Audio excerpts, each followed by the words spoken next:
చెప్పేది అదే, యుద్ధానికి లేకపోతే ద్రవ్యోల్బణానికి లేకపోతే పెట్రోలియం బేస్డ్ ఏవైతే ఉన్నాయో వాటికి సమస్య ఉంది, స్కిల్డ్ ఉన్న వాళ్ళకి సమస్య లేదు.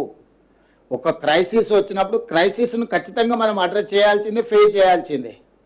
సో ఈరోజు మనం యుద్ధంలో ప్రత్యక్షంగా పాల్గొనకపోయినా పరోక్షంగా దాని ప్రభావం మన మీద ఉన్నది. దేశ ప్రజలందరూ దాన్ని ఎదుర్కోవాల్సిందే.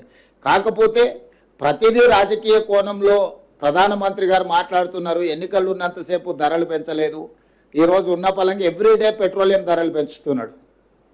అంటే వారికి యుద్ధమైన ప్రజల యొక్క సమస్యలైనా రాజకీయ కోణంలోనే వారు చూస్తారు.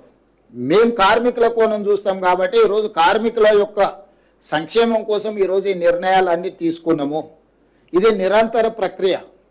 యుద్ధం అనేది ఒకసారి వచ్చింది, ఉపద్రవము, సరే అది కొంతకాలం ఉంటుంది. యుద్ధం ఎంతకాలం జరుగుతుందో మనం చెప్పలేము, దీని ప్రభావం ఎంతకాలం ఉంటుందో మనకు తెలియదు. అట్లని మనం లైఫ్ని స్టాండ్ స్టిల్ చేసుకోలేము కదా, ఎక్కడికక్కడ ఉన్న పలంగా ఆపేసుకోలేము కదా మన దినచర్యను.